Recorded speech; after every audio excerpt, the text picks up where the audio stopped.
She was on her knees, curled on the bathroom floor, in so much pain she couldn't stand up straight. And when she finally made it to a doctor's office for the 12th time, she was told the same thing she had always been told. Painful periods are normal. You're probably just sensitive. Have you tried ibuprofen? 12 years. 12 years of being dismissed. 12 years of being gaslit by the very people she trusted to help her. And here is the thing that I need you to really sit with today. She is not an outlier. She is not a rare case. She is the rule. On average, women with endometriosis wait 9 to 11 years to receive a correct diagnosis. Not because the disease is rare. It affects 1 in 10 women. 1 in 10. Look around you. Count 10 women you love. One of them. Not because it's impossible to diagnose, but because for generations, women's pain has been categorized as normal, minimized as emotional, and dismissed as dramatic. Today we are going to change that. We're going to talk about what endometriosis actually is, why it takes so long to diagnose, what it does to your fertility if left untreated, and what you can do starting right now to protect yourself, your eggs, and your future. If you have ever been told that your period pain is just something you have to push through, this video is for you. If you have a daughter, a sister, a friend who has been suffering in silence, this video is for them. Stay with me, because by the end of this, you are going to know more about your own body than most doctors ever bother to tell you. Let's get into it. Part 1. 12 years of being told you're fine when the system fails the people it's supposed to protect. Imagine being 12 years old, getting your very first period, and immediately knowing instinctively, viscerally, that something is wrong. Not uncomfortable, not inconvenient, wrong. The kind of pain that makes you afraid. The kind of pain that has a quality to it, a depth, a wrongness that your body recognizes as a signal. Something is not right here. And then imagine spending the next 12 years being told, over and over and over again, that what your body is telling you is not true. She saw more than 12 doctors. 12. And what did they tell her? Are you sure you're wiping correctly? Painful periods are normal for some women. Have you tried taking 6 Advil the day before? Maybe just go on birth control. Come back in a month. We can't do an ultrasound while you're bleeding. I want to pause here, because I think it is important to name what this is. This is not just a medical oversight. This is a pattern. A systemic, deeply embedded pattern of not believing women when they describe their own pain. She was not dramatic. She was not exaggerating. She was not seeking attention. She was bleeding in places she shouldn't have been bleeding. She was in the kind of pain that she later described as the worst of her life. The kind of pain that kept her from getting out of bed. That interrupted her work, her relationships, her sense of self. And doctor after doctor looked at this woman, clearly suffering, clearly asking for help, and sent her home. The average age of diagnosis for endometriosis is 32 years old. 32. Which means most women spend the entirety of their 20s, their most reproductively vital years, losing eggs, developing scar tissue, accumulating damage to their tubes and ovaries, while being told everything is fine. It is not fine, and it has never been fine. Part 2. What is endometriosis, and why does it hurt so much? The science, in plain language. Let me explain what is actually happening inside the body of a woman with endometriosis. Because understanding this changes everything. Every month from the time a woman gets her first period until menopause, her ovaries do one thing. They try to get her pregnant. They secrete hormones. Those hormones signal the lining of the uterus, the endometrium, to thicken, to become rich and ready for a potential embryo. When pregnancy doesn't happen, that lining sheds. That is a period. That is the process. In endometriosis, cells that behave like the endometrial lining grow outside the uterus, on the ovaries, on the fallopian tubes, on the bowel, on the bladder, on the rectum, sometimes as far as the liver. And every single month when those hormones surge, those misplaced cells respond.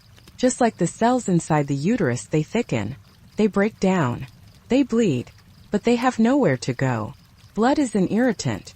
When blood pools in places it was never meant to be, inside the ovary, around the tubes, behind the uterus, it triggers the body's inflammatory response. Month after month, cycle after cycle, that chronic inflammation causes scarring, adhesions, scar tissue that binds organs together in ways they were never meant to be bound. and eventually it causes pain. Not just during the period. All month. A constant, grinding, relentless pelvic pain that does not take days off. There is a term for one specific kind of pain that women with endometriosis describe. They call it butt lightning. And while that might sound almost funny, the reality behind it is not.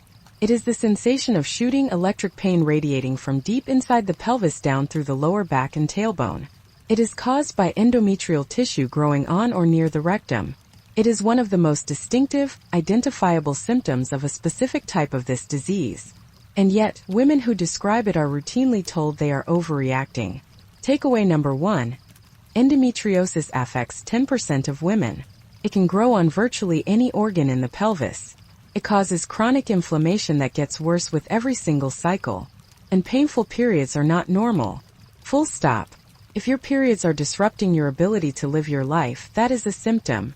That is information. And you deserve to have someone take that information seriously. Part 3. What endometriosis does to your fertility. And why time is everything. The part every woman in her 20s needs to hear. I need to talk about something that I think is genuinely urgent. Because it is one of the most important and least discussed consequences of untreated endometriosis. This disease does not just cause pain. It destroys eggs. Not all at once. Quietly. Progressively. Month after month. Year after year. The chronic inflammation in the pelvis directly affects egg count and egg quality. That means a woman can walk into a fertility clinic at 28, young, healthy, with her whole future ahead of her, and have the egg reserve of a woman in her early 40s. Not because of anything she did wrong, but because for 10 years no one diagnosed her. No one suppressed her disease. And her body has been quietly paying the price for every missed cycle, every dismissed appointment, every doctor who told her it was normal. And once those eggs are gone, they are gone. There is no procedure, no medication, no supplement that gives them back. There is also the matter of the fallopian tubes. Scar tissue from chronic endometriosis can block the tubes entirely. Or even when the tubes are open, the inflammatory environment in the pelvis can prevent the egg from making its way from the ovary into the tube where it can meet the sperm. This is why so many women with endometriosis struggle to conceive even when basic fertility testing comes back normal. The problem is not the egg. The problem is not the sperm. The problem is the war zone that the pelvis has become. And for women who do get pregnant, those with adenomyosis, where the endometrial tissue has invaded the wall of the uterus itself, the risk of miscarriage is significantly elevated. Because the uterine wall is no longer a stable, nourishing environment for an embryo to implant and grow. This is why diagnosis matters not someday but now. Not at 32. Not when the pain finally becomes unbearable.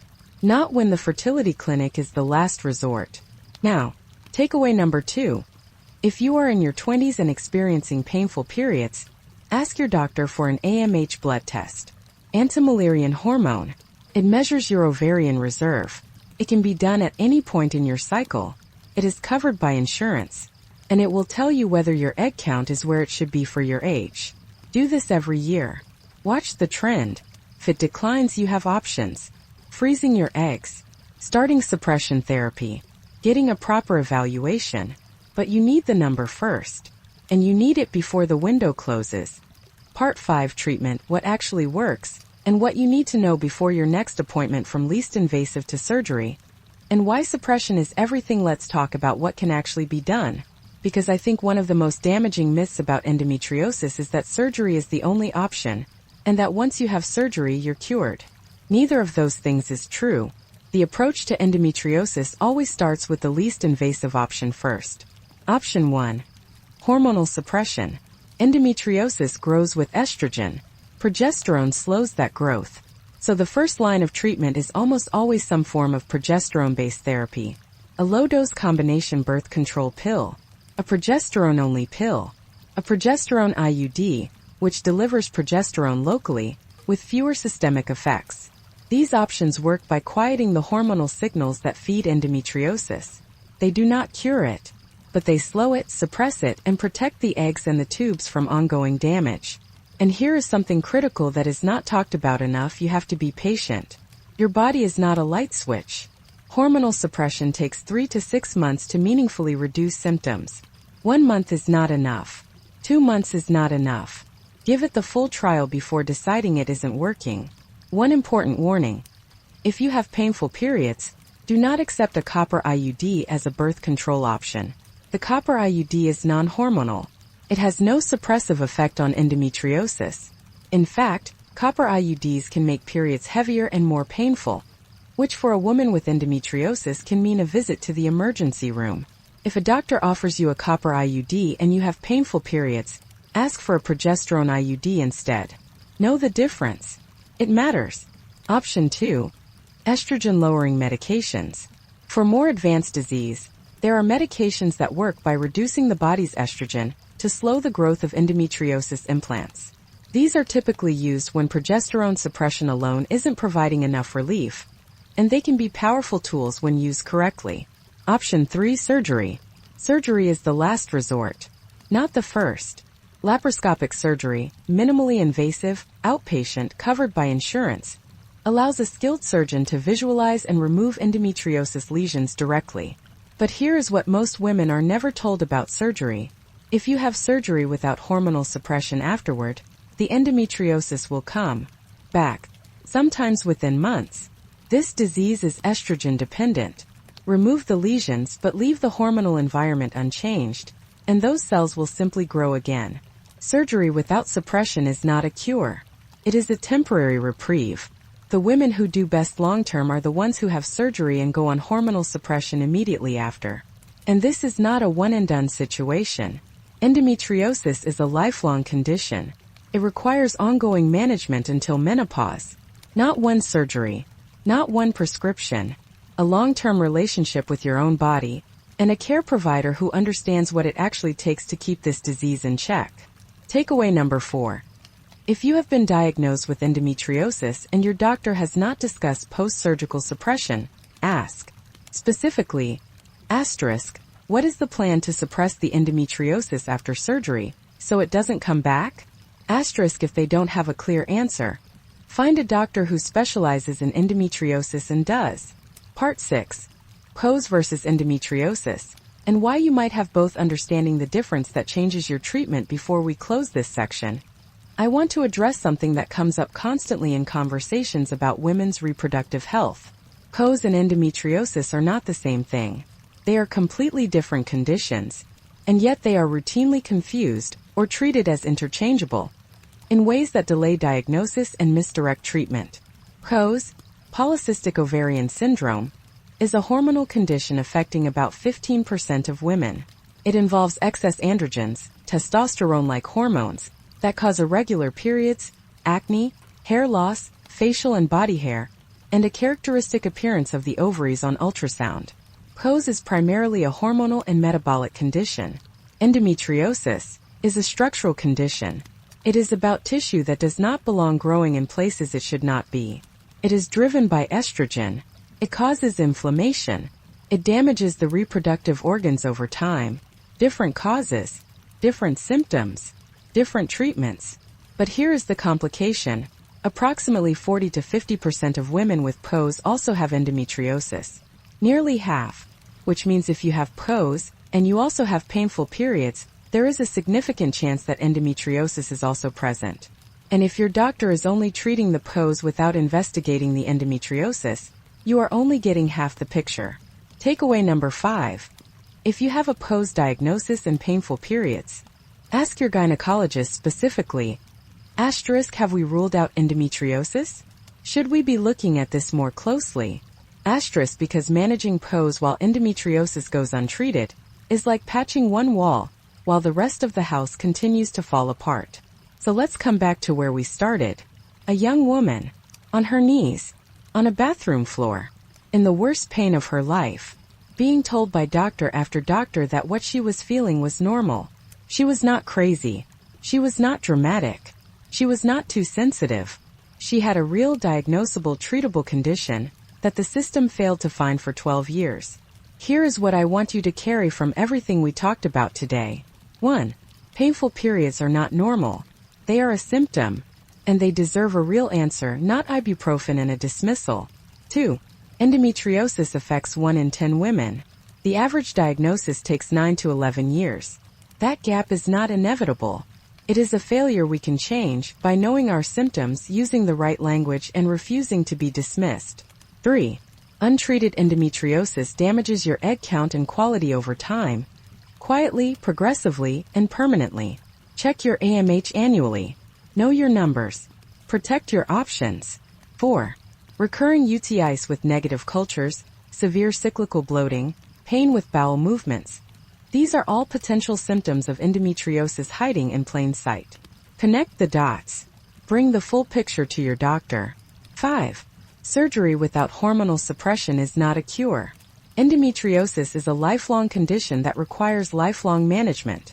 You deserve a care provider who understands that and treats you accordingly. And here is the thread that connects all of this to everything we talk about on this channel. You cannot show up fully in your relationships, as a partner, as a mother, as a friend, as yourself, when you are living in chronic, unaddressed pain. Secure love, the kind built on emotional safety, on being truly known, on showing up with your whole self, requires that you first feel safe inside your own body, that you first believe that your experience is real, that your pain deserves attention, that you are not too much, that you are, in fact, exactly enough, and you deserve care that finally sees that. If this video gave you language for something you have been carrying, I want to hear from you. Drop a comment below and tell me, how long did it take you to get answers about your period pain? And if you know a woman who has been told her pain is normal, please share this video with her. Because sometimes the most powerful thing we can do for someone is hand them the words to finally be believed. Thank you so much for being here. I'll see you next week. Blue Heart.